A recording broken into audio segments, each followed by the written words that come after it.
he said to me, where do you get all your information on these things? He says, I never thought of that, things like that. So I said, from the best lab in the world, right out there. So he said, go. So this is what I did. I built a cage about the size of this table. It looked like a dome. I put a baby pig in it. If there's anything you don't understand, don't let me go on with this. I put a weight paper basket in the middle of the table, countersunk. It was sunken down in the table. I put some crumpled paper near the wastebasket, just right near. And I knew the pig would hit it, because if you put a pig or any animal in a cage or a human, they walk up and back a lot. So I knew he'd hit that paper and knock it in the basket accidentally. On the bottom of the basket, I had a micro switch. That's a switch with a long extension. So when the paper hit a food dispenser, dispense a little bit of food, not much, a little bit. But the pig did not get the connection until about 10 times. And associative memory doesn't form in animals very quick.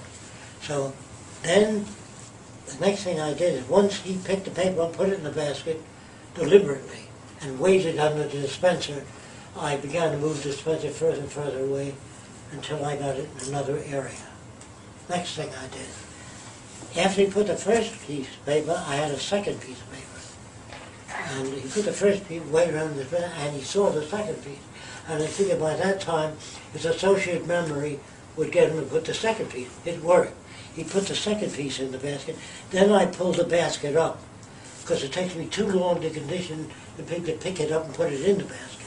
If you pull the basket up, the basket said, put waste here, remain clean, you know.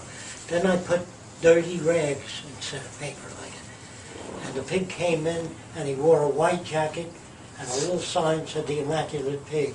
And the pig kept putting up dirty rags in the basket, and he cleaned up the area and then left. He went under the food dispenser. The next thing I wanted the pig to do is to take, change the dirty bed sheet. I made a bed for the pig. It looked like this. If you don't understand this, you must interrupt me. 2 rollers with the bedding stretched across the rollers.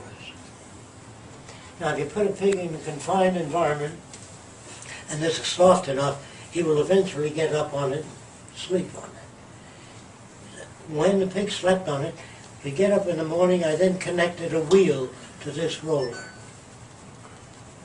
And if the pig is kept in a confined environment, if you take rats and put them in a confined environment, you put a wheel in there, and once you train them, they'll go in and run, adrenaline. So the pig eventually got up on this wheel, and when he turned it, that changed the dirty bed sheet. It wasn't that the pig was changing the dirty bed sheet. Do you understand that? Okay. Then I had a door to the cage that was partly open and food out there. And the pig tried to get out there and he couldn't.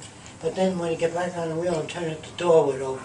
If he turned it beyond the bed change, the door would open so he can get to the food. So the pig did that. The next thing I did, I wanted the pig to take a shower.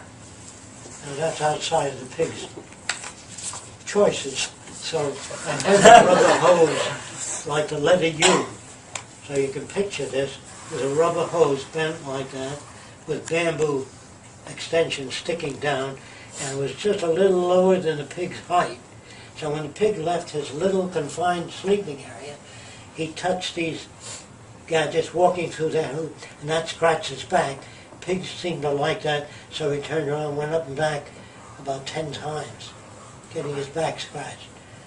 Once that was established, I later used wires here, and the wires tripped a jar that was up here with soap and water and turned on the shower. Do you understand that? First the back scratching, then the shower. Now I show that film to the clan. I show the pig getting out of bed, changing the dirty bed sheet. Narration. Then the pig would take a shower and wear that white jacket, the Immaculate Pig, and pick up all the dirty things, put in the wastebasket. And these clan, about 30 of them, are washing that film. It's a real pig. And they're washing, their jaws are open. I'll raise me a lot of pigs, Jacque. I never seen no pig that smart. How come? I saw raised in a different environment. They said, what's that? I explained all the detail. So they began conditioning animals.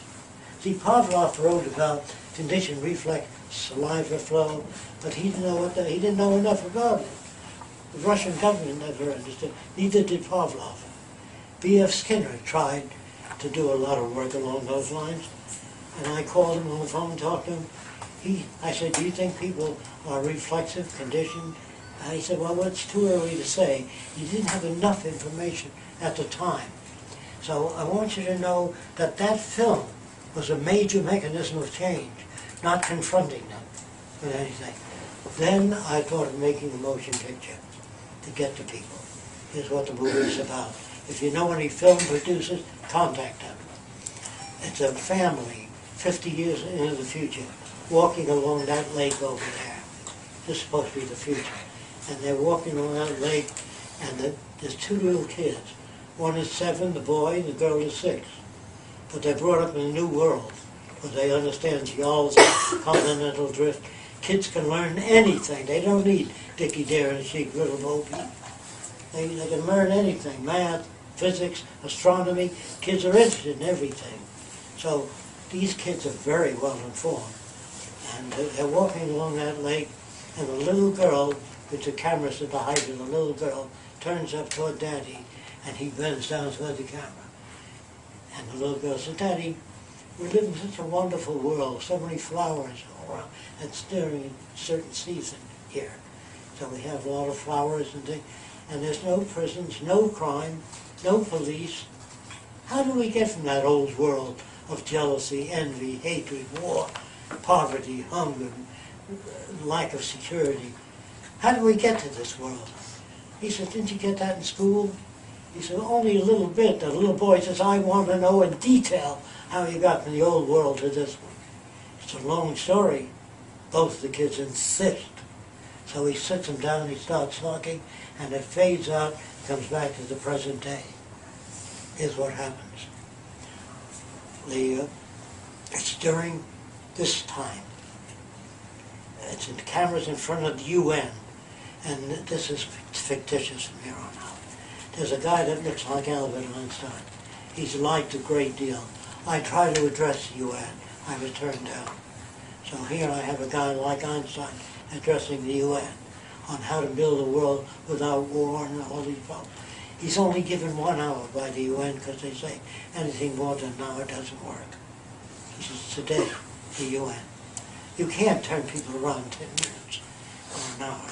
So anyway, this doctor's explaining to all the nations what I'm talking to you about. And the Prime Minister of France stands up and he says, in a heavy French accent, angrily, never would France accept a machine government. Never. It has no feeling, it doesn't care. We want people in government. And the whole UN stands up. I believe that's what would happen if this were presented in 1 hour to the UN. This is in the film. They all reject it. So the guy, like Einstein, he's made a lot of contributions to the world, new surgical instruments, X-ray machines. He's done a lot of wonderful things, but there you've gone too far. They can't accept that. So he says to the Prime Minister of France, would you mind coming up to the podium? He says, I'll do anything you ask. It's just that we can't accept this. But what do you want me to do? He comes up to the podium. Then this guy says, would you mind taking your jacket off and your shirt, expose your bare chest? He says, it's a very unusual request in a heavy French accent, but if you ask me, I'll do it. And he does it. He says, what's that scar you have here? He says, I have a pacemaker. A machine? How did you breathe when your heart gave out? There was a respiratory machine. There's a lot of mumbling in the UN, and a lot of listening and discussion. And it shows the first city going up, you know, the new city.